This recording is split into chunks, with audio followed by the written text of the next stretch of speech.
Halo teman-teman sekalian, di video kali ini kita akan sama-sama mencoba belajar bagaimana menganalisis data hasil eksperimen kita. Di sini temanya adalah kuasi eksperimen. Dengan rumusan masalah, apakah e-modul interaktif efektif untuk meningkatkan kemampuan visual spasial siswa? Nah, di sini langkah-langkahnya adalah yang pertama kita akan menganalisis kelas eksperimen terlebih dahulu. Kemudian yang kedua kita nanti akan menganalisis perbandingan dua kelas, yaitu kelas kontrol dan kelas eksperimen berdasarkan hasil post-test. Namun sebelumnya kita akan lihat data yang kita dapatkan dari kelas eksperimen dan kelas kontrol. Di sini saya sudah punya data nilai pretest dan nilai post-test. Namun di sini sudah saya berikan kode untuk kelas eksperimen itu adalah angka 1 dan kelas kontrol itu adalah angka 2. Nah, ini kita bisa langsung kopikan ke SPSS kita. Kita langsung coba. Sini saya sudah buka SPSS-nya.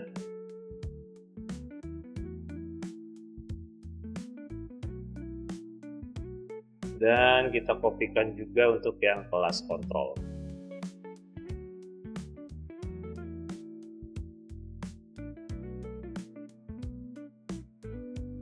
Baik, sudah kita kopikan. Sekarang kita bisa fokus ke SPSS. Di sini kita akan menganalisis kelas eksperimen terlebih dahulu. Tapi sebelumnya kita ganti dulu di namanya. Ini adalah kita ganti dengan kelas. Kemudian tadi variabel kedua itu adalah pretest, nilai pretest, dan variabel ketiga adalah nilai post-test. Kita ganti desimalnya menjadi 0.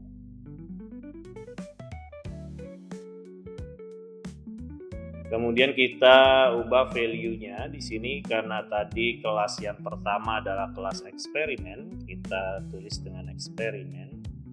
Dan kelas kedua adalah kelas kontrol, kita tulis dengan kontrol. Baik, oke.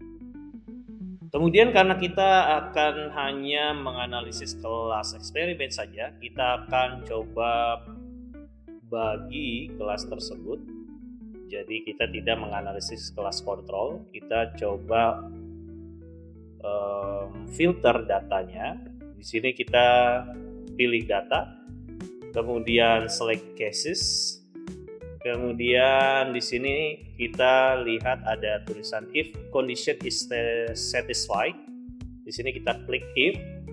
Nah, di sini karena kelasnya kita hanya mau kelas eksperimen saja, maka angka kelas eksperimen adalah 1, maka kita masukkan kelas.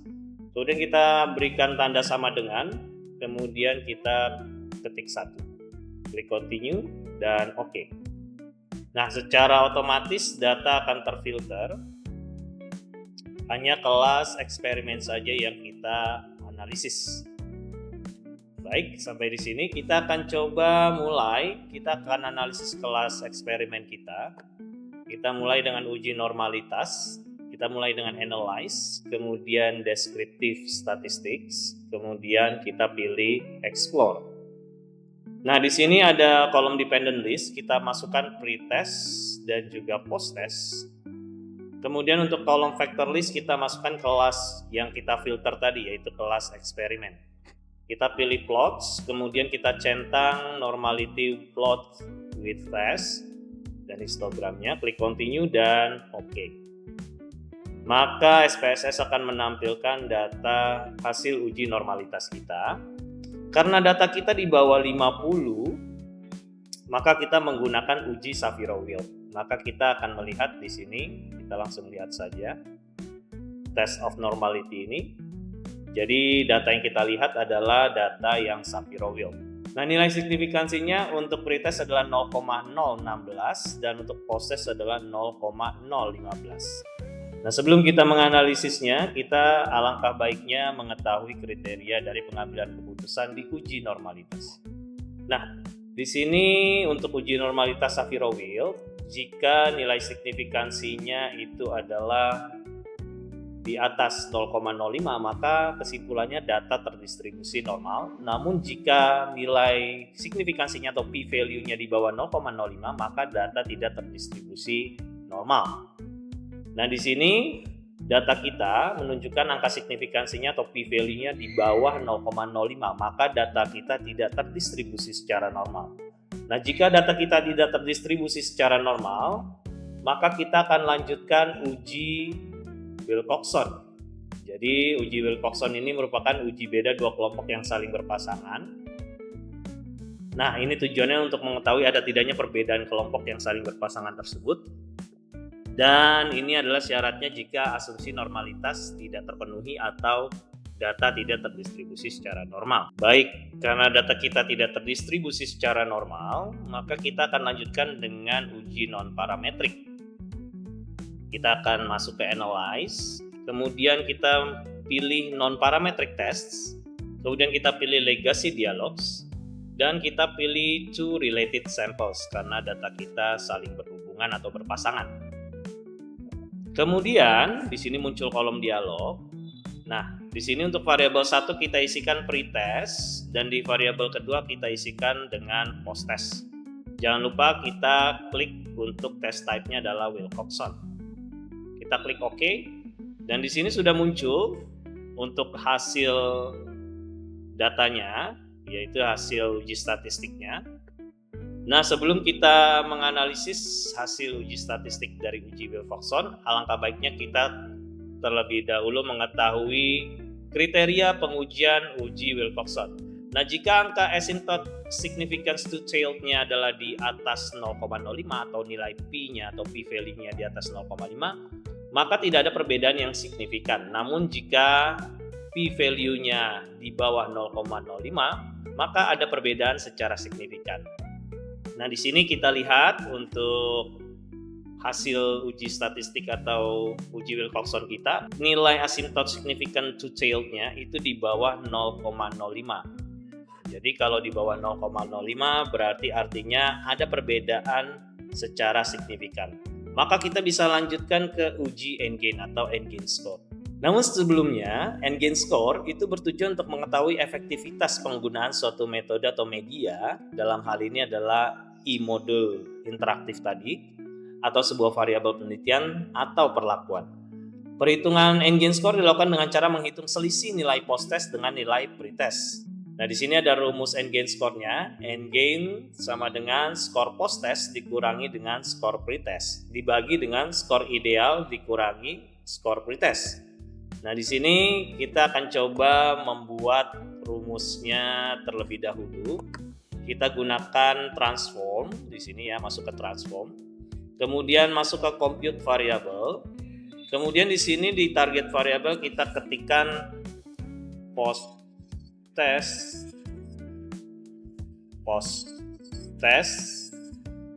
dikurang pretest. Nah, untuk di numeric expression-nya kita masukkan post-test, kemudian tanda kurang, kemudian kita masukkan pretest. Kemudian kita klik OK. Nah, maka di sini di data view-nya itu sudah muncul nilai post-test dikurangi dengan pretest. Kemudian kita masukkan lagi untuk perhitungan rumusnya, yaitu skor ideal dikurangi dengan skor pretest. Kita masuk ke transform, kemudian compute variable. Kemudian di sini di target variabelnya kita ketikkan skor ideal dikurang pretest. Nah, untuk di numeric expression-nya ini kita hapus, kemudian kita masukkan skor ideal. Skor ideal itu biasanya adalah 100 atau nilai maksimum. Kita ketikkan 100. Kemudian dikurangi dengan pretest. Nah, di sini ada pretest, kita masukkan. Kemudian kita klik OK. Nah, di sini secara otomatis sudah muncul nilai skor ideal dikurangi dengan pretest. Kemudian kita akan buatkan lagi untuk rumus N-gain-nya. Kita masuk ke transform, kita pilih compute variable. Kemudian di sini kita ketikkan N-gain score.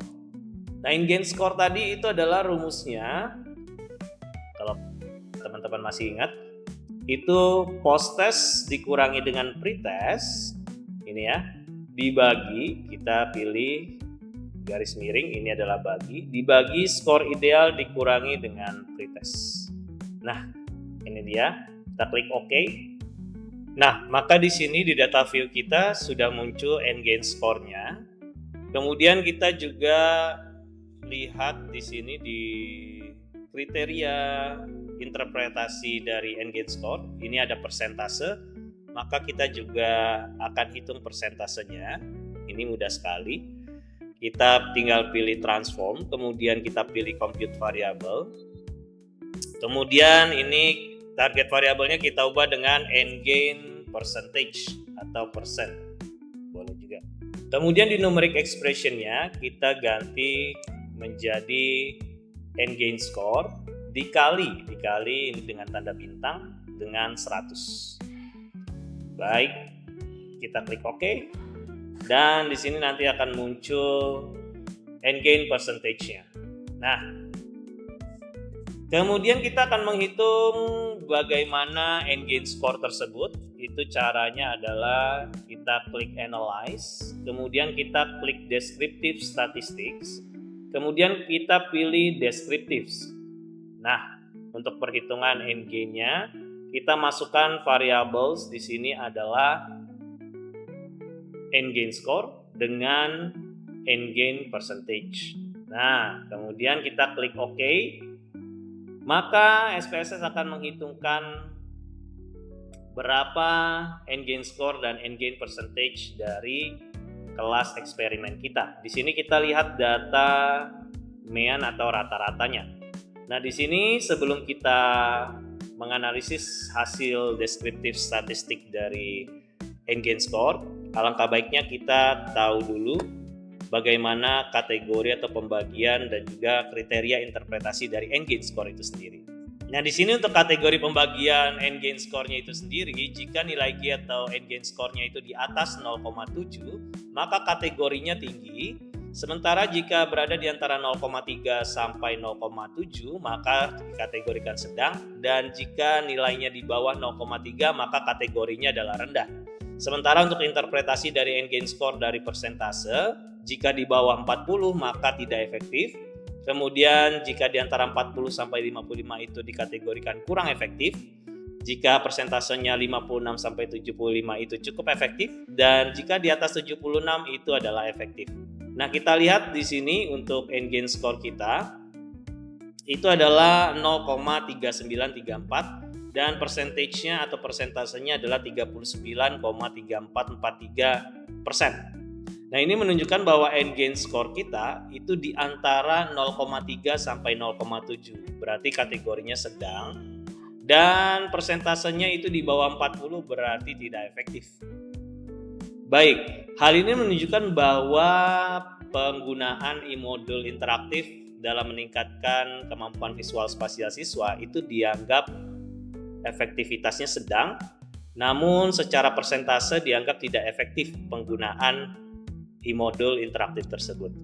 Nah, kemudian berdasarkan hasil pretest dan posttest, kita bisa lihat dari hasil analisis deskriptif SPSS kita.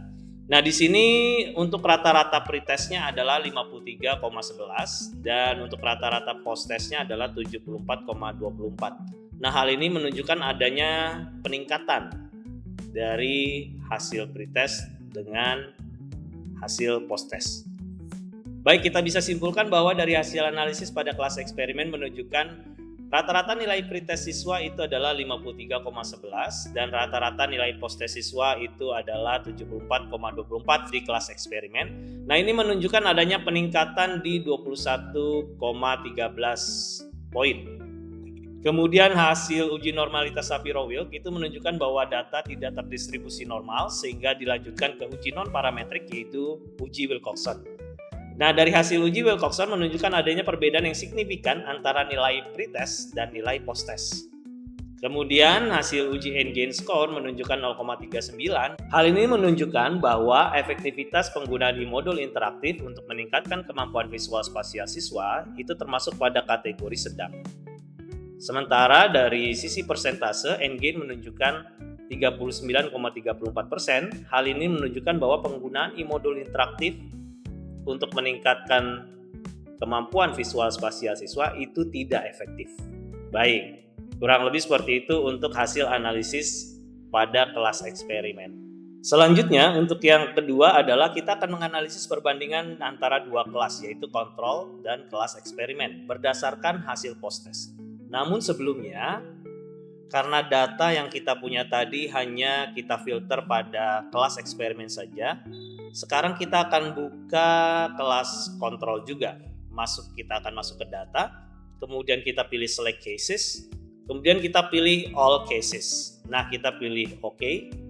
Nah, di sini kelas kontrol dan kelas eksperimen sudah bisa kita analisis. Nah, pertama-tama kita akan uji normalitas terlebih dahulu untuk kelas eksperimen dan kelas analisis kita. Kita masuk ke analyze, kemudian kita masuk ke descriptive statistics, kemudian kita pilih explore. Kemudian kita masukkan nilai post-test saja ke dependent list. Jadi kita hanya mau membandingkan nilai post-test dari kedua kelas, yaitu kelas kontrol dan kelas eksperimen. Kemudian di factor list kita masukkan kelas, semua kelas ya. Karena kelas yang filter tadi sudah tidak terpakai, kita masukkan yang kelas untuk semua kelas. Kelas kontrol dan kelas eksperimen. Kemudian di bagian plots, kita pilih normality plots with test, dan juga di sini kalau kita lihat ada Levin test. Nah, Levin test itu sebenarnya adalah untuk tes homogenitas. Nah, kita pilih yang power estimation. Kita klik continue, kemudian kita klik OK. Maka di sini SPSS sudah menunjukkan hasil dari tes normalitas kita dan juga tes homogenitas kita.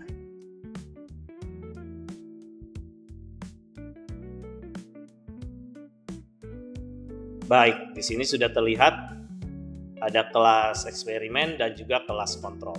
Nah, ini adalah hasil uji tes normalitas kita, di mana angka signifikansinya itu adalah 0,015 untuk kelas eksperimen dan 0,004 untuk kelas kontrol. Nah, di sini untuk tes normalitasnya, seperti yang kita tahu, untuk uji normalitas, itu jika nilai P atau P-value-nya di atas 0,05 maka data terdistribusi normal. Namun jika nilai P atau P-value-nya di bawah 0,05 maka data tidak terdistribusi normal. Nah, berdasarkan hasil dari uji normalitas kita, maka kita bisa lihat nilai signifikansinya itu adalah di bawah 0,05. Ini menunjukkan bahwa data kita tidak terdistribusi secara normal. Kemudian yang kedua adalah untuk tes homogenitas dengan Levin test. Di sini kita bisa lihat dari based on mean atau dari rata-ratanya, itu menunjukkan angka 0,035. Nah, sebelumnya kita harus tahu dulu bagaimana kriteria pengujian Levin test. Jika nilai P atau P-value-nya di atas 0,05, maka kesimpulannya varians antar kelompok itu adalah homogen atau data kita adalah homogen. Kemudian jika P-value-nya di bawah 0,05, maka kesimpulannya varians antar kelompok tidak homogen. Karena hasil dari tes homogenitas kita itu adalah 0,035 yang artinya di bawah 0,05, maka data kita tidak homogen. Baik, untuk selanjutnya, karena data kita tidak terdistribusi secara normal, maka kita lanjutkan ke uji Mann-Whitney. Nah, uji Mann-Whitney ini adalah uji dua beda kelompok yang tidak berpasangan. Tadi ada kelas kontrol dan kelas eksperimen. Nah, kita akan coba uji data kita dengan uji Mann-Whitney. Kita masuk ke Analyze, kemudian ke Non-Parametric Test. Kita pilih Legacy Dialogs, dan kita pilih Two Independent Samples. Kemudian kita masukkan di test variable list itu adalah post test, dan di grouping variable kita masukkan kelas. Kemudian kita pilih Define Groups. Nah, untuk grup pertama atau grup kelas eksperimen kita tuliskan 1, dan grup kedua kita tuliskan 2 untuk kelas kontrol. Kita klik continue. Jangan lupa untuk test type-nya kita pilih main with new. Kemudian kita klik OK. Nah, di sini data sudah menampilkan hasil statistik dari uji Matt Whitney.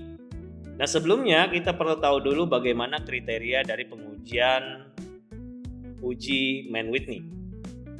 Nah, jika nilai asymptote significance to tail itu atau p-value-nya di atas 0,05, maka tidak ada perbedaan secara signifikan. Namun jika p-value-nya di bawah 0,05, maka ada perbedaan secara signifikan. Nah, berdasarkan data yang kita dapatkan, ini nilai asymptote significance to tail kita itu adalah 0,550. Ini artinya di atas 0,5. Jika di atas 0,5 maka tidak ada perbedaan secara signifikan. Baik, untuk selanjutnya kita akan melihat besaran efek dari perbedaan antara kedua kelompok tersebut, yaitu kelas kontrol dan kelas eksperimen. Nah, kita akan menggunakan rumus Cohen-Stein. Nah, ini kita bisa lihat rumusnya adalah D sama dengan M1 dikurang M2 dibagi dengan SD PO. Nah, M itu sebenarnya adalah rata-rata atau mean, berarti rata-rata dari kelas eksperimen dikurangi dengan rata-rata dari kelas kontrol. Nah, ini adalah standar deviasinya juga, jadi standar deviasinya itu berdasarkan kelas kontrol dan kelas eksperimen. Kita akan coba lihat, tapi kita akan menggunakan di sini adalah kalkulator. Kita cari saja di Google.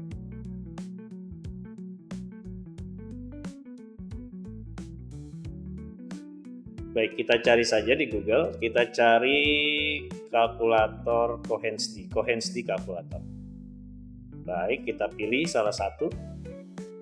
Nah, di sini kita akan masukkan nilai mean atau rata-rata dari grup pertama dan rata-rata dari grup kedua. Begitu juga dengan standar deviasi dari grup pertama dan kedua. Kita akan coba lihat di SPSS kita.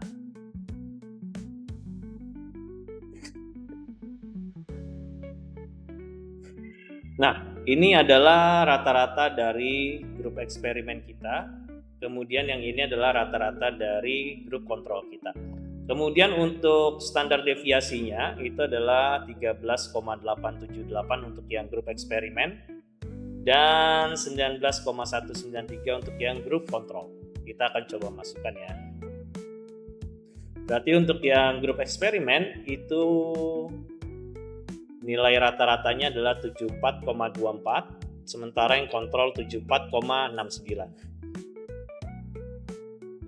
74,24. Ini adalah 74,69. Baik, untuk standar deviasinya untuk yang grup eksperimen itu adalah 13,878. Sementara untuk yang kelas kontrol itu adalah 19,193. Kita masukkan. Lalu kita calculate. Nah, di sini sudah terdapat hasil langsung dikalkulasikan oleh kalkulatornya. Maka didapatkan nilai D-nya itu adalah minus 0,027. Maka jika kita interpretasikan nilainya itu adalah di bawah 0,2 dan ini efeknya sangat kecil. Baik, bisa kita simpulkan bahwa dari analisis perbandingan dua kelas yaitu kelas kontrol dan kelas eksperimen berdasarkan hasil post-test, maka hasil uji normalitas menggunakan Shapiro-Wilk menunjukkan bahwa data tidak terdistribusi normal. Kemudian hasil uji homogenitas menunjukkan bahwa varians antar kelompok tidak homogen. Dan berdasarkan hasil uji Mann-Whitney menunjukkan tidak adanya perbedaan yang signifikan antara kelas kontrol dan kelas eksperimen. Kemudian berdasarkan hasil uji effect size menggunakan Cohen-Stein itu menunjukkan nilai D itu adalah minus 0,027 yang artinya perbedaan antara kelas kontrol dan kelas eksperimen memiliki efek yang kecil karena nilai D itu di bawah 0,2. Baik, demikian untuk video kali ini bagaimana kita menganalisis kelas eksperimen kita berdasarkan nilai pretest dan posttest, kemudian juga bagaimana kita menganalisis perbandingan antara dua kelas kita yaitu kelas kontrol dan kelas eksperimen berdasarkan hasil posttest. Demikian video saya kali ini, semoga bermanfaat dan selamat mencoba.